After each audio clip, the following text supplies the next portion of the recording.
We've reviewed the need for traffic control at work sites, examined the traffic control zones, and looked at the standard traffic control devices. Now we want to take a look at some typical applications of work zone traffic control. The various state and local supplements to the Manual on Uniform Traffic Control Devices provide detailed layouts in addition to those shown in the MUTCD. Unfortunately, it's not possible to demonstrate or illustrate all of the possible applications that you'll encounter in your work. Using your judgment and experience, you can adapt these typical layouts by modifying the dimensions in the various diagrams.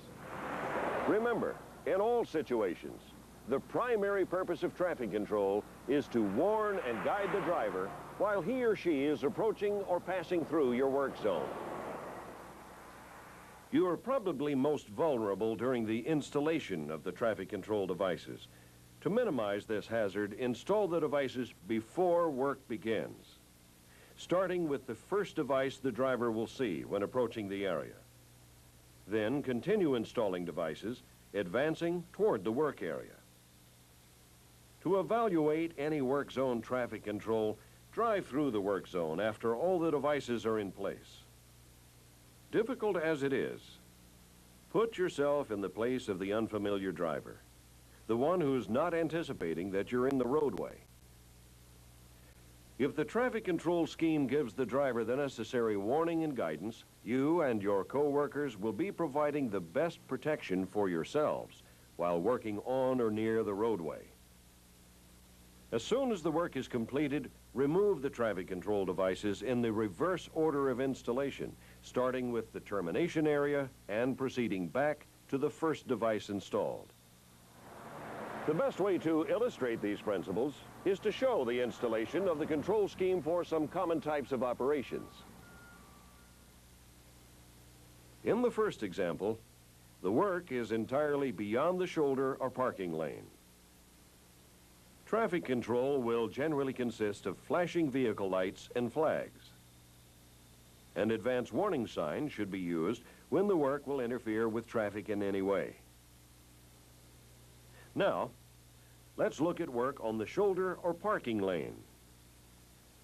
If there is no direct interference with traffic, the motorist should be warned with the sign "Shoulder Work," as shown. If a shoulder closure is involved, a transition area should be used. The length of the taper should be 1/3 of the lane closure taper length. In this case, the shoulder width is used for the formula instead of lane width. Remember that the lane closure taper length is the product of the lane width and speed limit for speeds over 45 miles per hour. Let's assume a 55-mile-an-hour speed limit and a 10-foot shoulder. The lane closure taper would be 10 times 55, or 550 feet. The shoulder closure taper is therefore 1/3 of this, or approximately 180 feet. A buffer zone should be provided in advance of the shoulder work area. When work is on the shoulder or takes up part of a lane, traffic volumes, types of traffic, this could be buses, trucks, and cars, speed and capacity should be analyzed to determine whether the affected lane should be closed. Now, the lane should not be reduced to less than 10 feet. You can consult Part 6 of the Manual on Uniform Traffic Control Devices. When one lane is closed on a 2-lane, 2-way road, the remaining lane must be used by traffic traveling in both directions. The short 2-way traffic taper, 100 feet maximum, is used to slow traffic as it approaches the workspace. This example shows work on a high-speed 2-lane, 2-way road, making it necessary to close one lane of traffic. For this example, the speed limit is 55 miles per hour, and the highway is a major arterial route with relatively high traffic volumes. This makes it necessary to use 2 flaggers and to install the 3 advance warning signs 500 feet apart. First, install the Road Work Ahead sign for the unobstructed roadway. This sign is placed at least 1,700 feet in advance of the work area. The second sign, 1 lane road ahead, is placed 500 feet from the first sign. The last sign installed, the flagger symbol, is placed 500 feet from the second sign. The first flagger then assumes his or her station 500 feet from the flagger sign, placing the first flagger at least 200 feet from the beginning of the work area.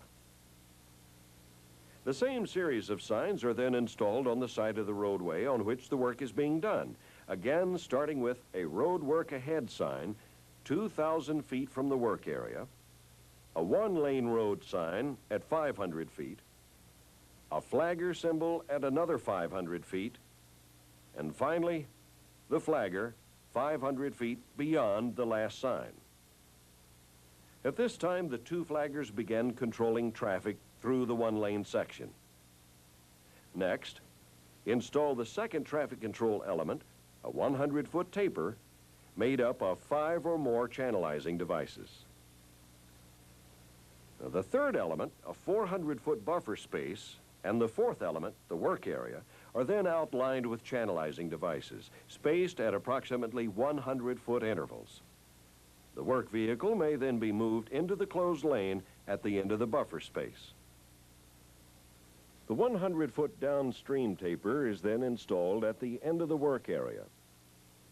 Finally, the end construction sign is placed 500 feet from the work area and completes the work zone. As previously emphasized, the best way to evaluate work zone traffic control is to drive through the work zone after all the devices are in place. Now, the work activity may begin. After the project is completed and all workers, materials, and equipment are off the roadway, the traffic control devices are removed in reverse order of installation.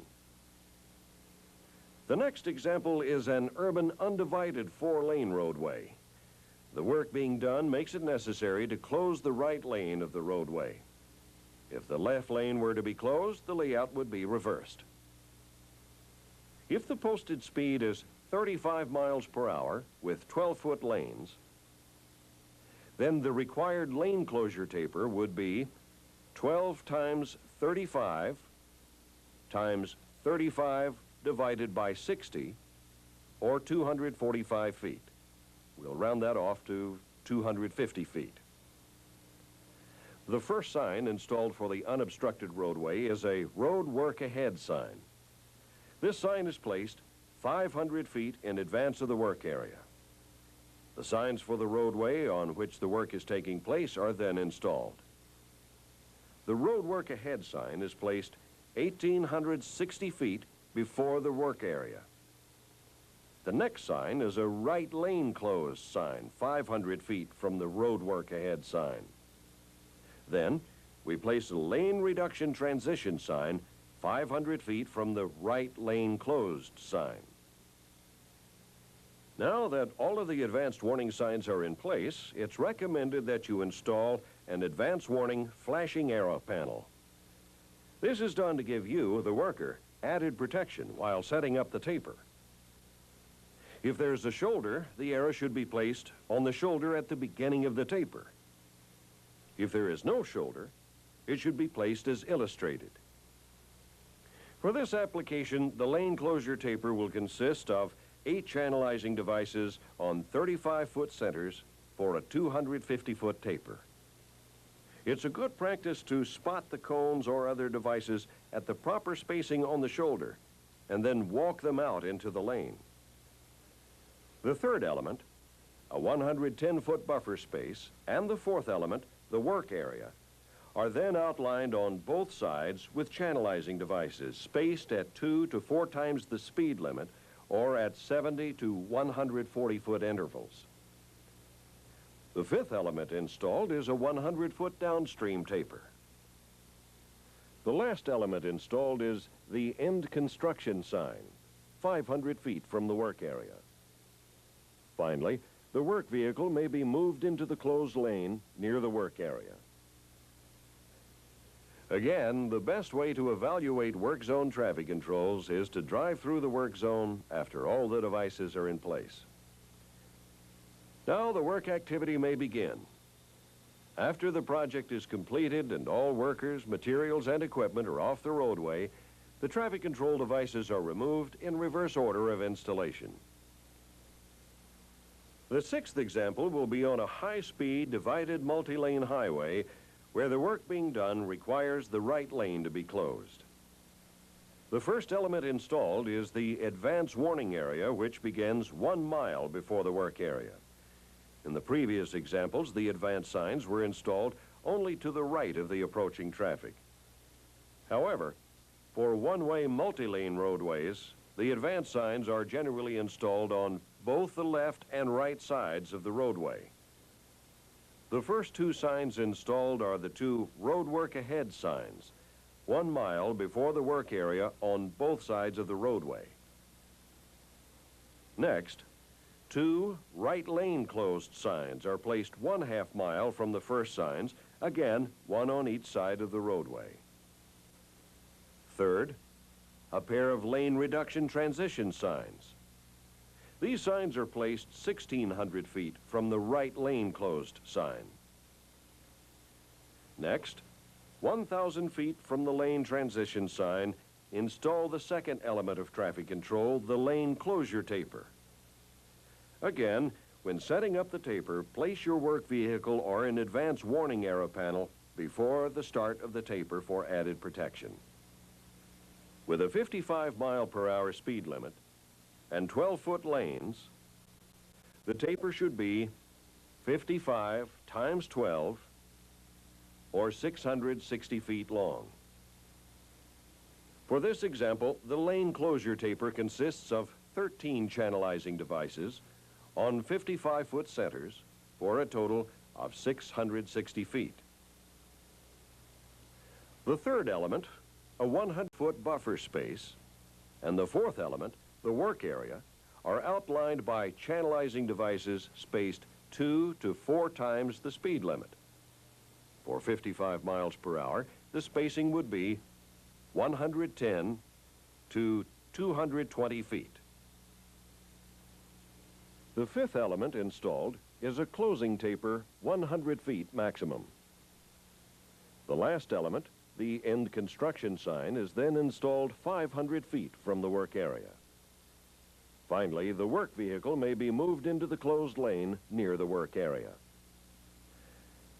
Again, evaluate work zone traffic controls by driving through the work zone after all the devices are in place. Remember, put yourself in the place of the unfamiliar driver, the one who's not anticipating your presence on the roadway. Now the work activity may begin.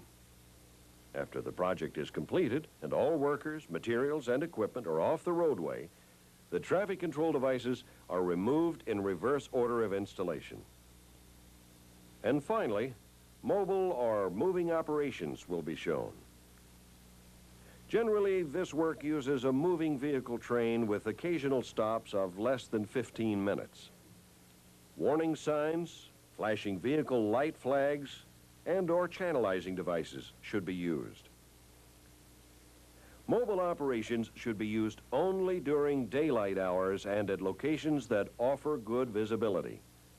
When the sight distance approaching any two-lane mobile operation is restricted, a flagger should be used to protect the work area and to warn the driver. Traffic control for a mobile operation should include signs, flags, flashers, arrow panel, except 2 lanes, and a shadow vehicle. Despite the brevity of short-term operations, certain traffic controls are necessary. In urban areas, the work vehicle may be used for warning if it's equipped with flashing lights, rotating beacons, or flags. When it's necessary to enter or leave a manhole, workers should always station a work vehicle upstream from the manhole. Materials or equipment should be stored away from the manhole opening. These principles presented apply to utility work zones and are just as mandatory as those in roadway work. We have briefly reviewed a few examples of layouts under a number of different conditions. Now, this small number cannot nearly begin to address all the possible situations that you'll encounter. You'll often be called upon to develop your own traffic control plan, providing safety for both workers and drivers. But while this task may be time-consuming, it is part of your responsibility that can never be set aside because of the urgency to get on with the job.